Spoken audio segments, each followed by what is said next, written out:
Excellent. So now today I want to get into moving on to the second part of Unit 2. So in Unit 2, we had introduced the concept of methods, and what methods gave to us was the ability to go ahead and write one block of code once and repeatedly recall it. So this allowed us to adhere to what we call don't repeat yourself. So whenever we talk about dry design, that's what we're talking about. Well, there's another mechanism. The next phase of dry design is learning about arrays. So a quick overview of this particular presentation. I'll give a quick intro to what arrays are and why it fits into Unit 2, which is our dry design. We'll then define arrays effectively, informally, and then talk about what arrays require in the confines of Java. We'll look at a real example of an array just to give you an analogy so that you have a good understanding of what it's trying to replicate or model. And then we'll look at a Java example based off of our real life example. Then we'll talk a little bit about how we can read and write with arrays, how we can go ahead and then take a look at a couple of design demos, how we can use arrays to enforce the dry design. So we'll look at a couple of demos and some of these we've already done in the past, but we'll see how we can refactor them in an effective way. And then finally, I want to follow up this presentation with just distinguishing between pass by value and pass by reference, because this is the first time that this concept is actually going to matter to us. And this is going to be a concept that we're going to want to be considerate of in the future as we continue to move forward and work with more complex data types. Okay, so the first thing I want to highlight is that effectively what an array is it's going to be a type of storage operation. So remember in Unit 1 of our of this lecture series, we highlighted that in algorithm design, there are 5 basic building blocks. It's storage, it's input, it's output, it's a processing, and it's control operations. So you could think of arrays as fitting into the storage operations. So when we were looking at storage operations before, we learned how we could declare a variable, we learned how we could assign a value into a variable, or how we could do both. We can do an initialization, which is both a declaration and an assignment in the same line. Well, what an array allows us to do is it allows us to hold more than one value in a variable. So it's a different type of storage operation, one that's going to be more powerful. The reason why this fits nicely into Unit 2 in terms of dry design is it allows us to better encapsulate our data, just like methods allow us to do for code. So think about this. Methods encapsulate. We used that word before, right? What does encapsulate mean? It means contain and also hide simultaneously, right? So it means that it can contain a lot of things, and once it's been contained, we don't really have to worry about the underlying implementation. So methods encapsulate a group of code, related statements. A class encapsulates a group of related methods, and technically fields as well. An array encapsulates a group of related data. Okay, so with that said in mind, the general concept that we should be thinking about with arrays is it's effectively a variable that contains multiple values. So in Java, what does that mean? It's a variable that may be declared as an array variable by using the box notation after its data type. We've actually been declaring array variables this entire time, every time we create a main method. Think about the data type that gets passed into the main method. It's string, which is a data type, followed by the box notation, which highlights not to treat that as a single value variable, but to treat that as a multi-value variable. So when you declare an array, what effectively is happening behind the scenes inside of the computer is that it's going to take a contiguous block of memory and reserve that. So remember, when we declared a variable, a addressable space in memory was stored for a singular value. When we store an array, we're going to reserve a block of memory that is equal to the amount of space to hold a value multiplied by the number of values we want to hold, right? So whereas an array might hold, let's say, how big is an int in terms? Does everyone remember the byte size of an int? How big is an int? We kind of covered that briefly. It's 4 bytes, right? So an int is encoded with 4 bytes. If I want to hold more than one value of int, let's say 3, I would take 4 bytes, multiply that by the number of int values I want to hold, that would be 3. So my array would have to reserve 14 bytes of addressable space to hold the first value, the second value, and the third value. Does that make sense? So that's what's happening behind the scenes. We don't really need to know that at this level. All of that's abstracted away, but it's kind of good to understand that's what's happening. Okay, so let's move on to, and the reason why it's good to know this is when we go to see how to create an array, there's a piece of data we're going to have to provide, and that's the rationale behind it. So let's go to an actual real life example of an array. Let's look at a grocery list, for instance. A grocery list, I would argue, represents something that contains multiple items that's all related and used for a particular use case. So when I go to the grocery store, I might look through my fridge and my pantry and whatnot and make a list of things. And in this instance, I have eggs, I have milk, I have bread, I have cold cuts, I have cookies, and I have ice cream, right? So I have all these items on my list. If I wanted to go ahead and say, for instance, shop with a friend, and I want to identify something on the list, how would I naturally do that? Right. So if it's on a single page, usually and I don't know, is this true with everyone? How many people have made a grocery list before? Actually, let me take a sample of this. Okay, so about half the class. So what does the other half of the class do when you go to shop?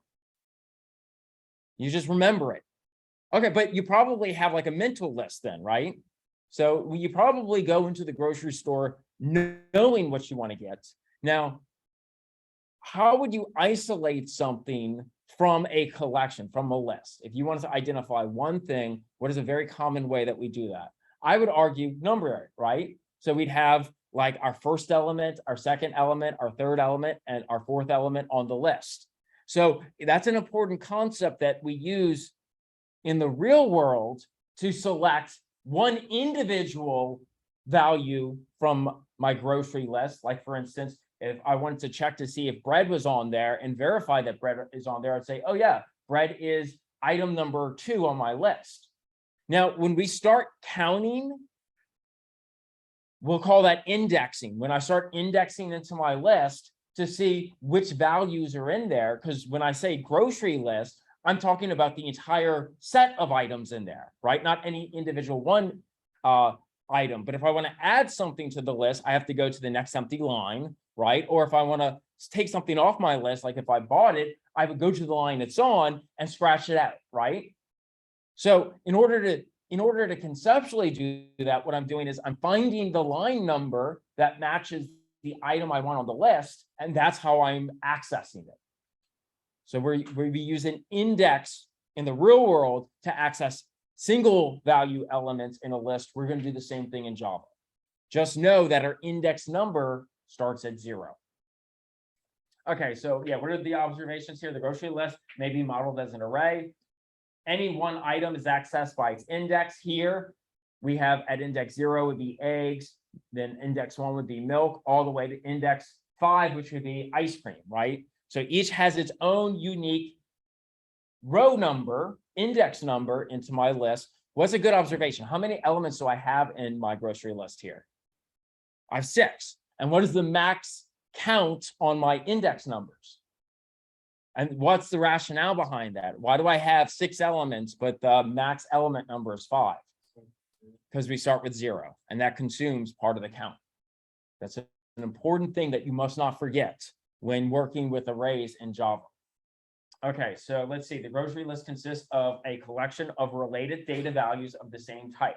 So again, when we declare an array, it's very similar to what we're doing with a variable, which means that the multiple values that go into the array have to be the same data type. I can't mix data types.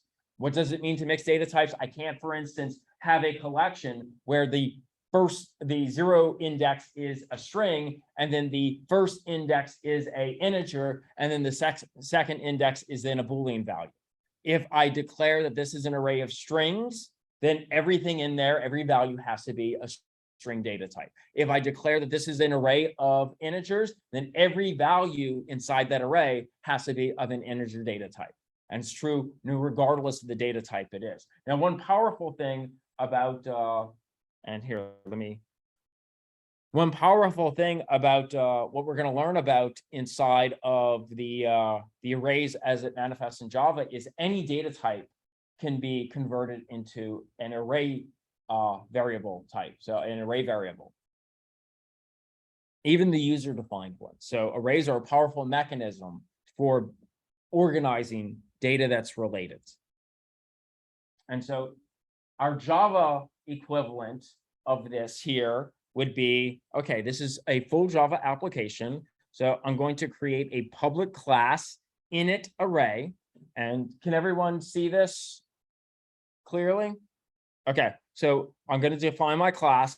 I'm going to create my main method. And again, this is what I was talking about before. Every time we were declaring the data type in our main method inside that parameter list where the input goes, we've actually been declaring an array of strings the entire time, an array variable that can hold more than one string value without realizing it. So now what we're doing is slowly understanding more and more of the boilerplate code we've been using from the very first lecture when we learned how to do hello world. Okay, so with this concept in mind, let's look at what's happening here. So I'm going to create an initialization. So remember, an initialization is a declaration and it's an assignment at the same time. So here I'm going to declare an array. And in fact, I don't have to do this as an initialization. I could do it like this as well. I can do the declaration and assignment just like this. And actually, I will do that here. Okay, so either of those are valid. So, but I'm going to separate it because I think it's sometimes cleaner or easier to break things down into smaller steps. So what we're doing here on this first line is I am declaring a array variable of data type string, and by putting the box notation after it, it highlights to the JVM, hey, this will hold more than one value, more than one string, and then I give it a label, and I could call it anything. The labeling rules that I use are going to be the same for variables. Usually, though, you want to highlight or impress in your code that this is a special type of variable that can hold more than one value. So I'm going to highlight that by calling this grocery array. I could have also called it something like grocery list. But that's, you always, when working with things that can hold more than one value, you want to highlight, you want to make that readable. Okay, so once I've declared that, I can now assign that. So to do an assignment operation, I use the same operator that I would normally do. So on the assignment operator, which is the single equal sign, I can have a variable type on the left-hand side, and then I can have a value type on the right-hand side. Well, this is how we can create a new empty array. We use the new keyword, and then we go ahead and we use the same way we declared it. So we use the data type string, and then we use the box notation, but now we have to provide information to actually construct this empty array. We have to tell Java how many elements this array should hold, because when we create the array, it's actually reserving that space in memory to hold all those values. So in this instance, I'm going to pass in the value 6, because 6 represents the number of items on my grocery list. So notice when I declare it, the box notation represents that this is a special array variable that can hold more than one value. But when I assign it, I have to actually pass a number in between the box to articulate how many elements I want to be able to hold into it. Are you allowed to start the list with 1, 0? So the question is, am I allowed to start the list with one with the size of 1, with the length of 1? Is that the question? Oh, so I always index at 0. There's no getting around that. That is a rule in Java, that the first positive countable number is 0. So usually, okay, so this actually brings me to a good small segue that's worth mentioning that I don't think we've mentioned up to this point. You could take an integer value and you can describe it as either being unsigned or signed. Do you know what the distinction between a signed number and an unsigned number is? A signed number implies that it has a positive or negative sign in front of it. An unsigned number abstracts away the idea of negative numbers so that it only has positive numbers.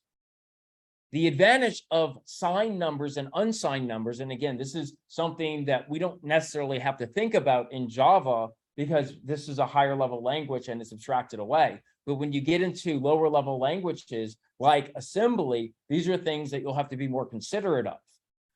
The value of a unsigned number versus a signed number is that with the same amount of encoding, right? So we say it takes 4 bytes to encode our numbers, and our numbers are limited in scope, right? There's actually a maximum negative number and a maximum positive number before we fall out of the encoding for an integer. And when we fall out of that, we have to use a long. I think you had to do that inside of the lab, right? And you have to use things like long because you saw that the numbers can actually be bigger than a particular encoding scheme. So the advantage of unsigned numbers is they start the count at 0 and they only go in the plus size direction. So I can have double the size of a number if it's unsigned using the same amount of bytes versus if I signed it, because now half of my number line is on the left-hand side of the 0 on the number axis, and the other half is on the right side. Now, again, these are concepts that we're going to abstract away for the purposes of our Java class, but they're worth just mentioning now for you for when you start learning about these in assembly or later languages, like maybe C or whatnot. Now, with that said, the reason why I brought this fact up is that the first countable number that's considered positive is 0. And so that's why we always start at the 0th index when accessing elements in an array. Because what you want to think about it, in all honesty, what you want to think about what that number represents is your offset in memory. So do you remember how I said when we declare an array, it's actually storing a big block of memory equal to that number of values? And so if I'm declaring this holds 6 different values, what's actually happening behind the scenes is I'm creating a location, an addressable space. I'm reserving that space in memory that can hold not just 1 string value, but up to 6 string values. At index 0, that means that I want to go to the 0th place at the actual addressable space in memory to withdraw the first value. At index 1, I want to go offset by 1. So I want to skip past the first to get to the next value. At index 2, I'm skipping the first 2 to get the 3rd value. At index 3, I'm skipping the first 3 to get the 4th value. Does that help it make more sense? Because that's actually what's happening when we're passing the index value. It's saying how many values to skip over inside of memory. And so we index 0 because we want to skip over the 0 elements. We want to get that first one. And that's why it only ever goes up to 5, right? Because at skipping over the first 5, we'll give you whatever the last element is. Excellent. So we're going to declare an array using the new keyword, and then what looks very much like the declaration using the box notation, with the exception that we have to put a number in there. You cannot create an array without saying what size it is. And that's just a metric of how it gets assigned in memory, right? It needs to know how many blocks of memory to reserve for you. Okay, so with that said, notice then what I do here is let me highlight this. In order to put the 0th element, so I'm going to start counting at 0, the 0th element into my array, it looks very much like a storage operation of a single value variable, but I have to provide the index number that I'm assigning the value into. So grocery array can hold up to 6 values, but I have to use the numerical indexer to assign a particular value at a time.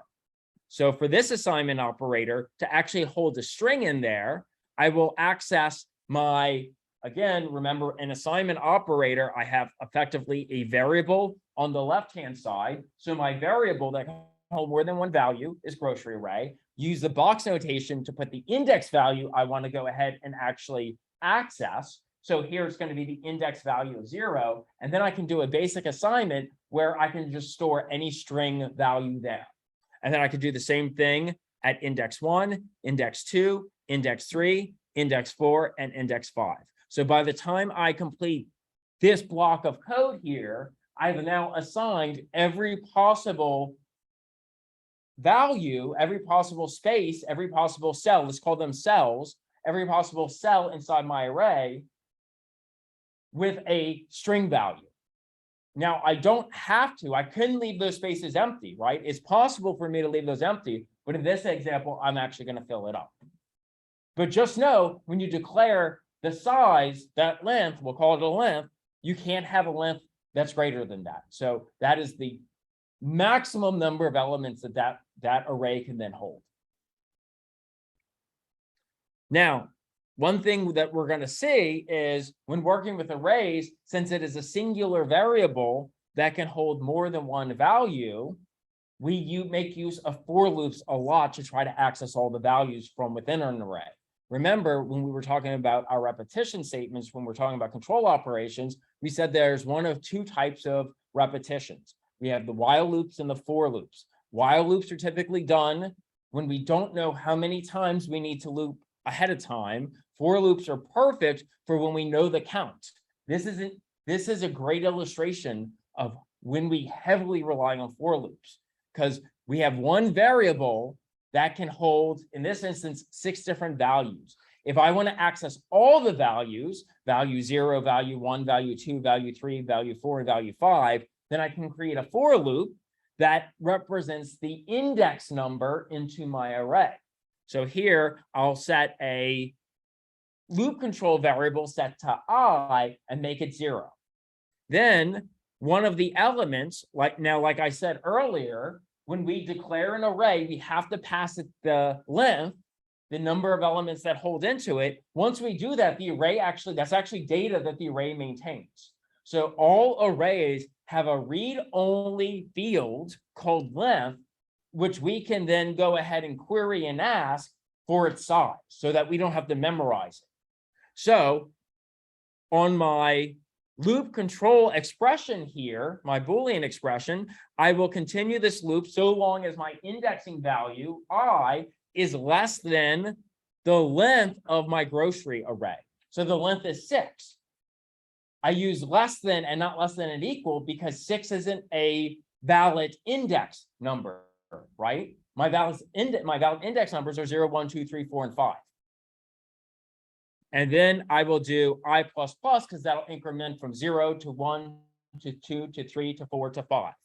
So what I'll do inside the for loop then is I will access my grocery array, right, variable, and then I'll use my box notation to pass in the variable, the loop control variable, that will be a valid index number. So this will read the first element, or the 0th element, let's be more correct in terms of our indexing, the 0th element, which would be eggs. And then I would print that out. I would print both I, which is the index value, and then the item that we extracted from the array, which I'm just going to store in a local variable in this for loop. Then I'll print out milk, I'll print out bread, I'll print out cold cuts, cookies, and ice cream. We can actually test this. So let's jump over to our... Okay, let's see here. Let's clear this. Let's go and I wanted to say I called this init array.java. So now I have created that. Let's go ahead and let me paste this code in here. Perfect. Okay, so we've walked through this. I don't want to talk any more about this. Let's just see what it looks like when I run this. I'm going to increase this slightly so that everyone can easily see it. Let's see if this doesn't compile without any errors. Let's see, public class init array. Okay, does not like init array. Well, what did I do here? Oh, thank you. Whoops. I gotta abide by the appropriate naming schemes here. Can't have a class that starts with a lowercase. Okay, so let's run that. And so here my output should look almost exactly what my real example of a grocery list looks like. So I just want to show the one-to-one mapping of creating a grocery list and then mocking that inside of a Java application. Okay, so some observations. I think we probably hit all these, but I put this slide just to make sure, if in case I forgot one or two, that we covered them all. So a variable is declared as an array variable by including the box notation after its data type during the variable declaration. You also see now, though, why I early on told everyone to put the box notation after the data type and not the variable name. Technically, Java allows you to do it with the variable name, but that's not very clear.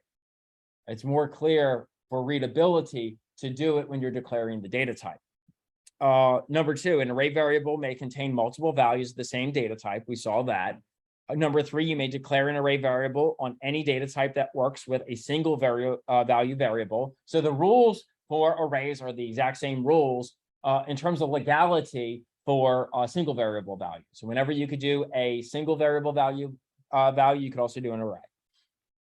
Let's see, when you construct an empty array value, you use the new keyword and you have to provide the length as an integer.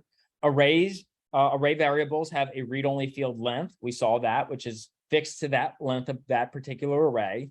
You can access an individual value using its index number. The index numbers start at 0, and a common use of for loops is to access all values within an array variable. I think I hit all of these talking points already.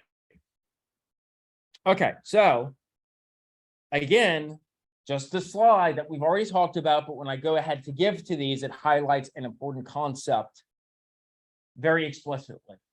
That is the mechanism to write a value into an array, and that is the mechanism to read a value from an array. And the index value has to be scoped between 0 and the length of the array. Okay, so we've seen how to construct an empty array. Why don't we look at the same example we have, but with an array literal? So remember, literal is an explicit value that represents a data type. So 0 is an example of a literal value of integer, like an integer literal value, right? 3.14159 is an example of a literal double value, right? Double quotation hello world is a representation of a string literal. Well, we actually have a mechanism to define a array literal. So instead of having to use the new keyword and construct an empty array, we can create a pre-filled array if we know ahead of time the elements that are supposed to go into it. So look at the highlighted code that I have in this example. That's the only thing that we've changed between the prior code and this current code. Here, you're going to see that my 6 elements, eggs, milk, bread, cold cuts, cookies, and ice cream, are all string literals separated by commas and contained between curly braces. So this creates what's either called an array initializer list or an array literal. And then when I create this, what Java's going to do is it's going to pack all those values into an array instance. And then I can store that instance into a variable of that data type. So here I'm going to still make my string array, which could also be read as an array of strings. And then I'm going to give it my label, grocery array, and then I'm going to do my assignment. Now, so this is the big thing about array literals, also called array initializer list. That second term is very important because you can only use this syntax when you're initializing.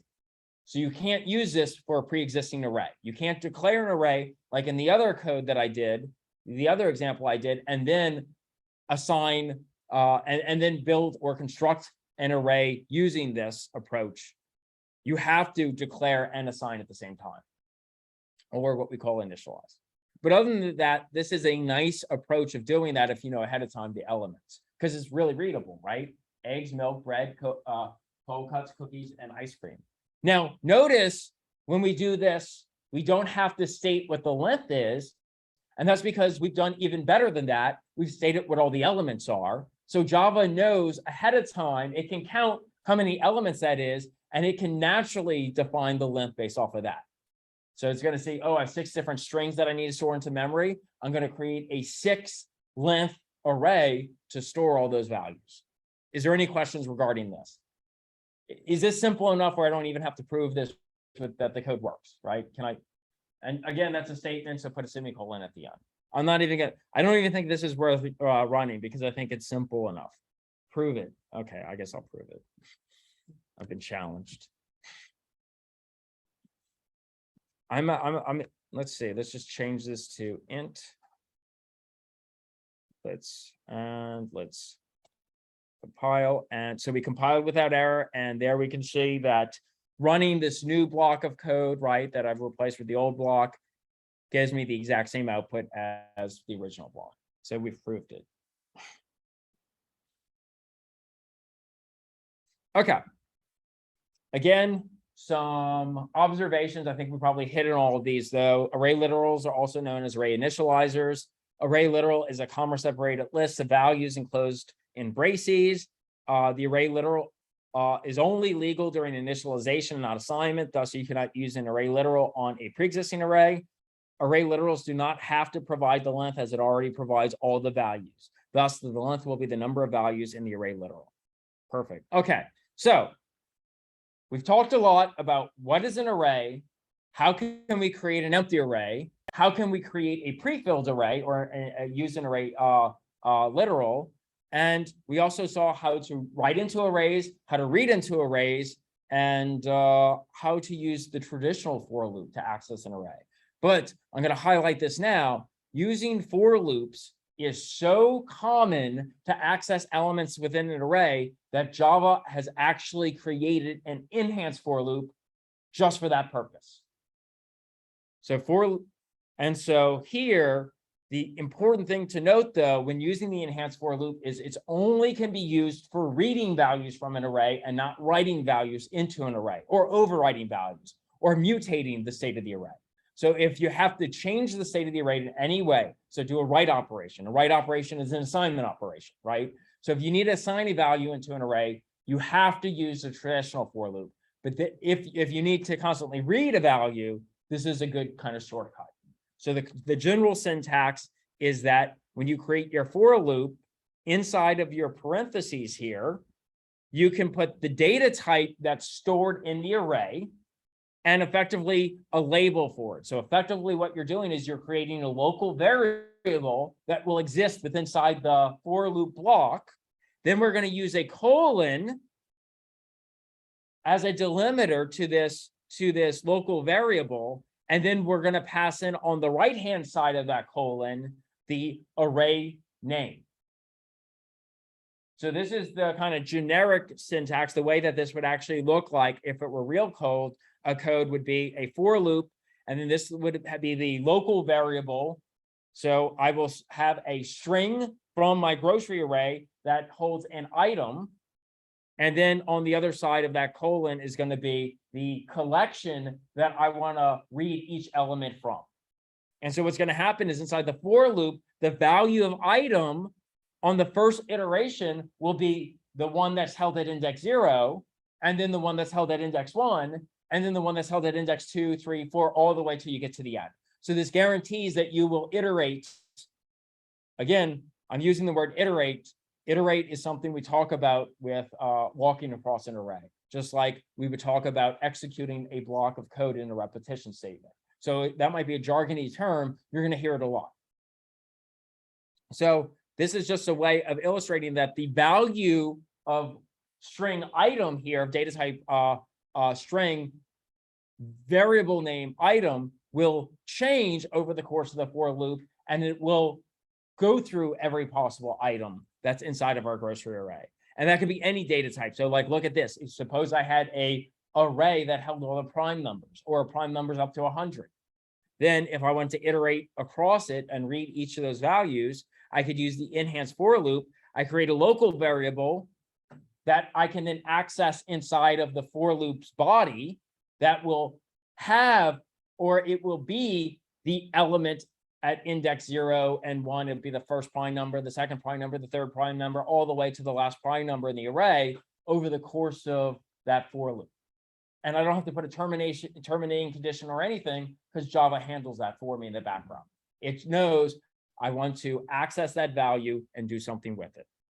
Let's see. And so an example of that, of just comparing a for loop versus a traditional for loop versus an enhanced for loop would look like this. And again, the advantage of it is it can clean up your logic a little bit more so. So here I have my public class enhanced for loop. Here, I'm going to create my main method.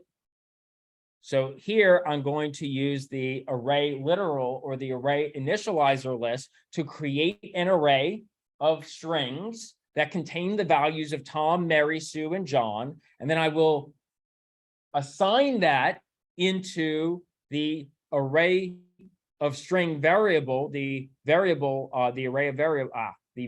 array, names array here. So on a traditional loop, I would have to create a local variable that represents my loop control variable. It's common when using it as an indexer just to use the label I. I will index until I get to the length of the array, and then I'll increment my index, my loop control variable for each size by 1. So it goes from 0, 1, 2, 3, just like what we discussed before. And then I will index that value and save it into a local variable called name. And then I will print that name out. Okay, the exact same thing that's handled for you if you want to do this inside of Java is this. This is doing exactly the same as before, but with less code. Here, the loop control variable that it was defining here and accessing is effectively here, string name, colon, the name of the array variable. And now inside the loop body, I can access name, and it's going to change. On the first iteration, it'll be Tom. On the second iteration, it'll be Mary. On the third iteration, it'll be Sue. And on the fourth and final iteration, it'll be John. Excellent. Is this good enough, or do you need this to be proved as well? We're good? Okay, let's move on. Okay, so I want to highlight that this works really well for reading, but I want to prove to you that this doesn't work for writing. So let's look at a similar code block here, same class, enhanced for loop, same main method, same array. Oops, don't want to do that to it. Same array here. Suppose that we wanted to write into the array, to overwrite one of the values that are already there. So what we could do is, for our traditional loop, we would set our loop control variable. We would set our break condition to be when our index value is not less than the name's array.length, right? So long as that's true, that it is less than, we'll continue this process and we'll increment it. So we're going to increment here. So this is an assignment operation, which means it's a write operation. So we're going to assign and gain access to the space at index 0, and we're going to override it with "you've been hacked." And then we will grab that variable after overriding it to see if that's the case, and then we're going to print that out. And what would you anticipate to be printed out after this? You'd expect "you've been hacked" is now equal to every value inside that array, right? Because we went to the index 0, we went to index 1, we went to index 2. Like, wouldn't you agree?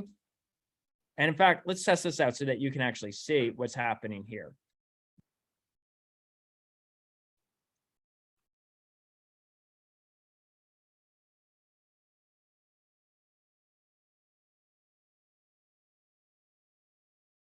Okay. And I'm going to cut some code out here so that we can focus just on this. So clearly, when I run this, and let me clear the terminal so we don't have all this garbage. So here, let's compile, let's run. Okay, so clearly we've got you've been hacked, you've been hacked, you've been hacked, you've been hacked, right? That's what we'd expect because we're overriding here, we're overriding that value. So even though we have Tom, Mary, Sue, and John there, we're destroying it in the traditional for loop. Now, what if I wanted to do the same thing? Now, I've already said I can't do this, but what if I tried to do this? What do you think would happen if inside the enhanced for loop, I take the local variable name, I assign it to you've been hacked, and print that out? That's going to print it out, but it's not going to change my for loop, right? If I go and print out the for loop, and let's do this.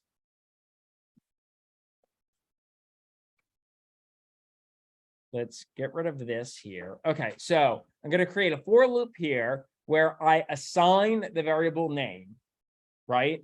And then I'm going to go through after that and just go ahead and access each name in the names array and print it out. What do you think it's going to print out? Does anyone have a prediction? Why does this not work? And look, I'll even test this out really quick. See, it's still Tom, Mary, Sue, and John. Everyone sees my output, right? So why can't, but I'm doing an assignment here, right? I am assigning it to name here, right? Why can't I assign? Why can't I write with the enhanced for loop? I can clearly read with it. We saw that, but why can't I write to it? And this should be an answer you already know. This is a scoping answer, right? Any predictions? Any guesses? Yeah, it's because the thing that we're overriding, this is actually overriding name, but think about what name is. It's a local variable. It only has meaning inside of the for loop. It's not actually giving me access directly into the array where all the values are being maintained at. It's grabbing a value from the array, storing it into a local variable, and giving me access to the local variable. I can overwrite the local variable as much as I want, but it's not going to mutate. It's not going to write. It's not going to change the state of my array. So again, important concept. If we want to mutate the state of our array, you have to use a traditional for loop because you actually have to index into the block of memory where the values are being stored at and update them. The enhanced for loop only gives you that access by its value. So if you overwrite that local variable, it doesn't matter. All you've done is overwrite some other variable that represents a particular value at a particular iteration. And it's discarded afterwards. It never populates or triangulates back to the original array value, though. There's not a connection there. And that's the thing I really want to impress upon everyone. There's not a connection there. Okay, let's go back. Okay, so let's talk about arrays and dry design. Arrays help keep our code dry by grouping related data together. Can you think of examples where arrays would be useful? So we talked a lot about arrays. Again, we put this in unit 2 of our course, where we're really focusing on principles of dry, where we don't repeat ourselves. You can see that an array is a single variable, a special type of variable that can hold more than one value. Can you think of occurrences? Can you think of a simple code that would take advantage of an array? Code where you need to access the same thing multiple times. Yeah, or like if you have multiple similar things. I'm willing to bet, I will actually bet that all of you have already worked on code that would have taken advantage of using arrays. Can you think about what that code is? The zombie apocalypse game. Wouldn't it have been much easier to model your floor tiles, all your walkable spaces using something like arrays? Because those are all related to one another, and they could give you boundary conditions on where the starting point is and where the ending point is, and you can have a value of what is in each side of those cells. So think about all the replicated data you had for the zombie game. Instantly see, you could have packed that all together in an array. And so everyone I know has coded that, I hope. Okay, but let's take some even smaller examples. I'm going to give you some demos here. Suppose we wanted to compute a grade average, and we already know what the grades are.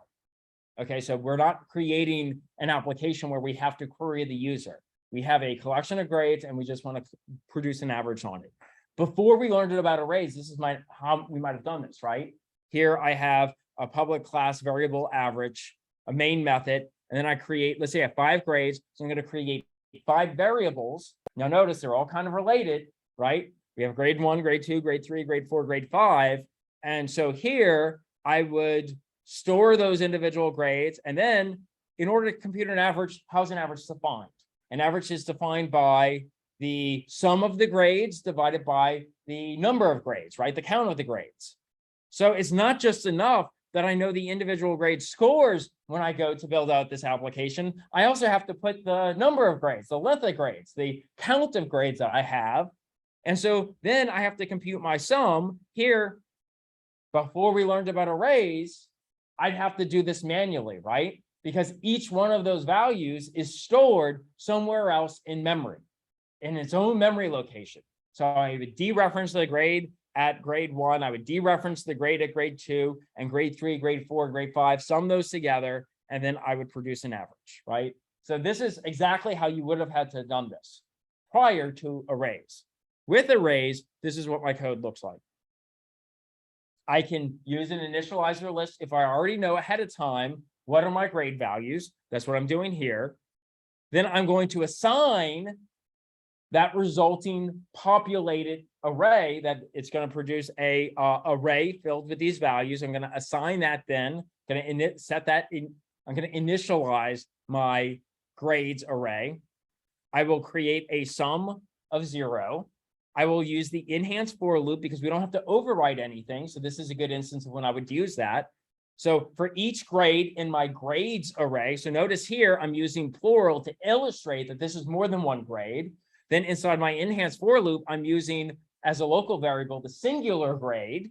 So for each grade in grades, I will use a compound assignment. So I will add to the pre-existing sum the new value of grade, and then I'll be able to go ahead and compute the average based off of my sum and divide it by my array, my grades array. It has that internal field that tracks how many elements are in there, so I could just do grades.length. So does everyone see how this is more dry than this? So where we would have had to implement this code in this approach, now we can do this approach. Okay, is there any questions about this? Or is it okay for me to move on to the next example? Okay, so the next thing I want to show is, let's go back to our dice simulator. So do you remember when we were talking about stochastic processes? Those are, it's another term for random processes. If we were to build a library, a utility class that modeled the random roll of a die, we stated that in order for that to be accurate, in order for it to depict the real phenomena of rolling a die, it would have to have a uniform distribution, which means the likelihood of me rolling a 1 versus a 2, a 3, a 4, a 5, and 6 would have to be equal, right? So what did we do after we built our die class? We built a frequency counter, right? We built a simulator that rolled the die 1 million times, I think 6 million times, in fact, right? It rolled it 6 million times and it counted how often did I roll the 1, the 2, the 3, the 4. Actually, let's look at that. Let me take the die class. So we already saw the die class. This is in a prior lecture, and that lecture should already be available online. So I won't go into details about what it's doing, but let's go ahead and add it into our code base here for today. Let's go ahead and just simply, oh, why is it open up IntelliJ? Put IntelliJ. Don't open that. No, go away. Okay.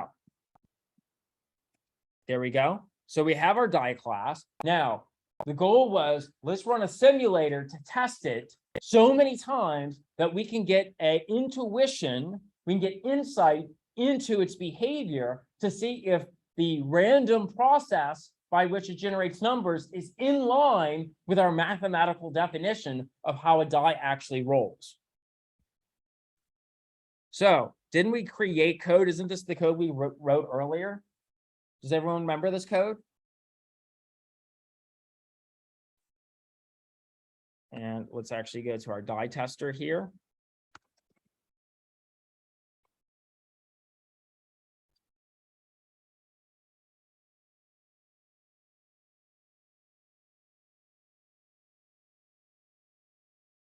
Okay, so I'm not going to spend too much time stepping through this, but effectively it's the same thing we did with the aperture. And this is literally what we had implemented just a couple of weeks ago, I think now in lecture. And I think I mentioned when implementing this that we would find a better way to do this. But you could see instantly we were violating dry. I have a counter 1 through 6 that I initialize at 0. Then I create a for loop that goes from 0 to 6 million. I roll the die D6. And then on a switch statement, on the case of 1, I increment the 1 counter, the 2 counter, the 3 counter, the 4 counter, the 5 counter, the 6 counter, right? These the cases represent each of the possible things I get on my die face, and then I print out those results. And let's actually test this just to make sure. Yeah, let's compile that, and let's run that.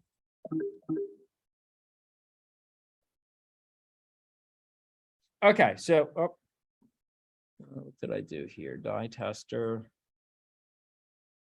Java C. I have die. Oh, what's going on here?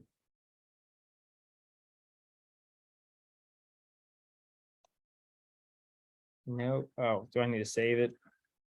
Because it helps to save. And let's go ahead and run that. Okay, perfect. This is the behavior we got. And we're like, oh yeah, that represents the phenomena that we normally have for randomly rolling a die, because we get about 1 million times each instance.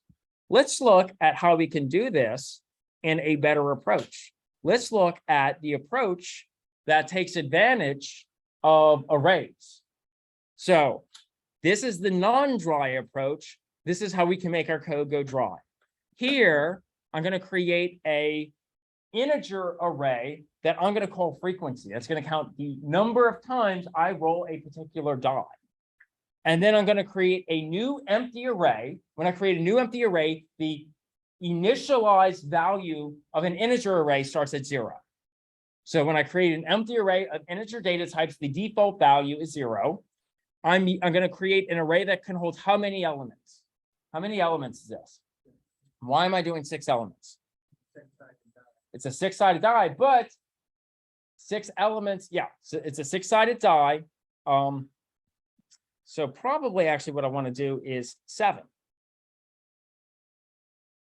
So it makes sense to do 6 for a 6-sided die, but I'm actually going to change that to 7. Why do you think I'm going to do 7? That's exactly right.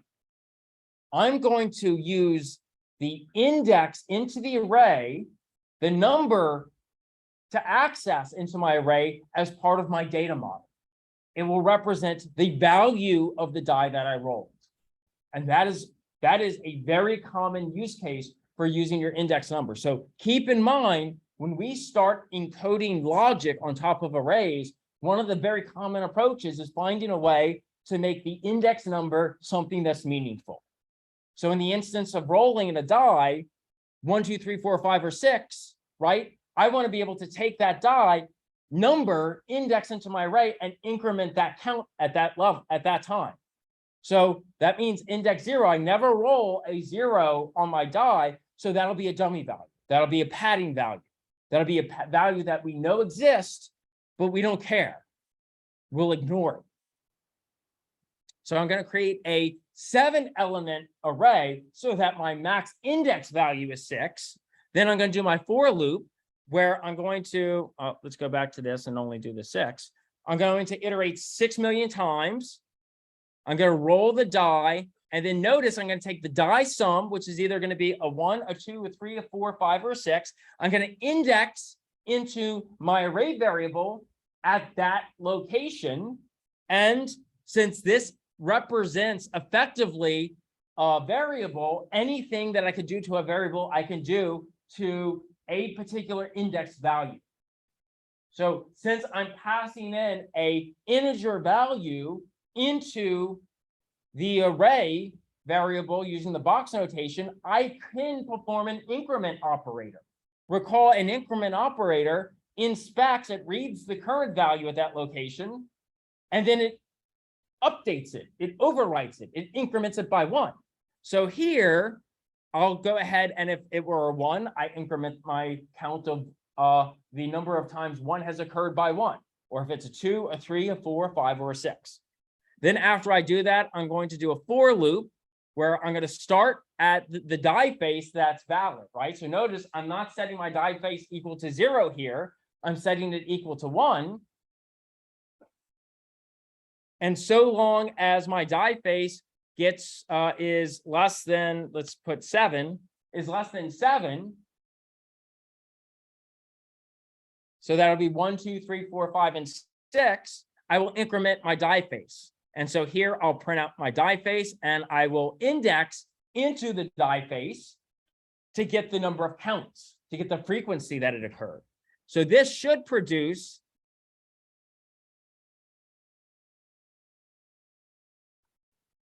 what did I call this? D6 tester.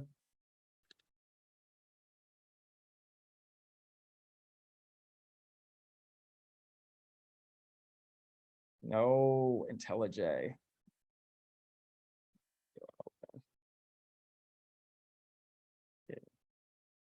Sensitive trackpad. Okay.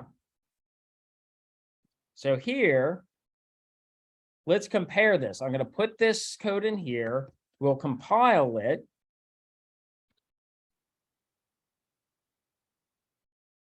And we'll run it and we'll see how it compares to our original code.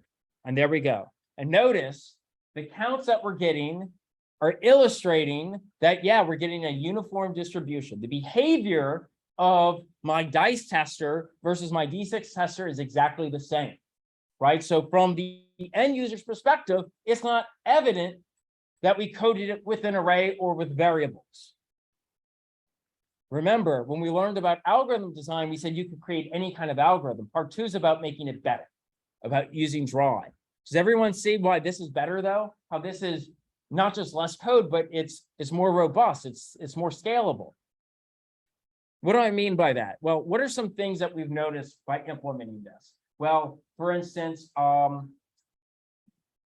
the number of elements we have to hold is going to be equal to the max thing that I can roll plus 1, right? So my max roll is 6. So I need to hold 7 elements. And what are some other things that I can take and look at? Let's see. When I go to print it out, the starting place in the array to grab is going to be whatever the minimal value is. So it's going to be the quantity. And the same thing with the max value that I'm comparing here for my die face. So what if I wanted to prove, so this is a relatively simple case, right, with D6. But what if I want to prove that with 2 6-sided die, it actually produces a Gaussian behavior? We talked about that before, right? Like, and we actually sat through and looked at all the permutations of 2 die and counted them up, right? We said that there was 36 permutations on 2 die, and what the likelihood of rolling a 2, a 3, a 4, a 5, a 6, a 7, all the way to 12. Didn't we do that earlier? What if we want to prove that numerically through code? Do you see how I can easily extend this code to do that? Whereas with my old code, I'd have to have a lot more variables declared and evaluate individually. Let's see what we'd have to do. Let's say I want to do an arbitrary number of die. The beautiful thing about dry design is I only have to update a few lines of code on where I was hard coded. Also, the reason why we don't want to use magic numbers. So let's say I want to test 1 die. So we're going to do this again. We're going to refactor our code to do 1 die. So quantity is going to be 1. Highlighted code is what we're changing here. Then we're going to say that the minimal roll you can have on 1 die is equal to the quantity. But notice that holds. The minimal roll I can hold on 2 die is equal to the quantity, because each one has the 1 pip. So it would be a 2. For 3 die, it would be 3. For 4 die, it would be 4. For 10 die, it would be 10. Okay. What about the max roll? What is the number of the max roll? You look at the max value and you multiply it by the quantity. So the highest value I can roll on 2d6 is going to be 2 times 6. That's 12, right? On 3d6, it's going to be 18. For 10d6, it's going to be 60. Now, since I want to be able to have that accessible inside my array, I'm going to add 1 to it. So now, instead of hard coding the size of my array, I'm going to use a variable, a static variable to, a final variable, a constant, to create an array that's the size of max roll. Then I'm going to use the method that rolls 2d6 or 3d6, whatever the quantity is. And then I'm going to update my for loop to start at whatever the min roll is and to effectively go all the way into what the max roll is, or frequency.length. Doesn't matter. Let's see how this works in practice. Let's see if this code doesn't do the exact same thing. And here I'll just, so I don't have to create, I'll just update, but let's call this D6 tester. So let's see if this doesn't give us the same behavior as what we had before. What did I, instead of 11 million, let's do 1. Well, we see here that we have a uniform distribution. So we've done a little bit refactoring, but by adhering to the dry design and by trying to prevent ourselves from using magic numbers, I can now put 2 here to represent rolling 2 die. I can run that, and now notice all of a sudden, and actually, let's actually increase this to like 11 million so that we can get a larger sample. But one thing I want you to see is look at the distribution, how it's changed now. So before, this was a uniform distribution. Now my distribution is heavier, right? The heaviest is with 7, which is what we expected.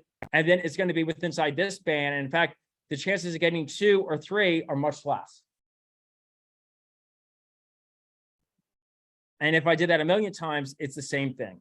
And what's beautiful about this is I can switch that to 3 very easily. I change one number, and now I can see what the probabilities are in my simulator if I were to roll 3d6. My chance of getting here would actually be between getting a 11 or a 10. That's my middle points. I just as likely to roll those 2, and then as I step out, it'd be 9 and 12 and 7 and 13.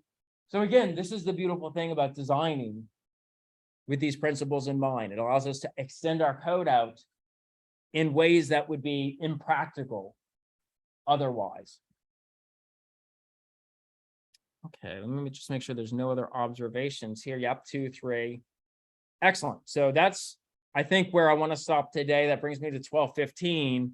And it'll allow me to really talk about next class. We'll talk about the difference between passing arrays to other methods by value and variable and multidimensional arrays. And those kind of 2 concepts kind of correlate. So this is a good stopping point. Is there any questions that anyone has about today's lecture? Excellent. Okay, like I said earlier, I'll go ahead and also post last lecture. I'll re-record that and make that also available. Everyone have a great day. I'll see you all next week.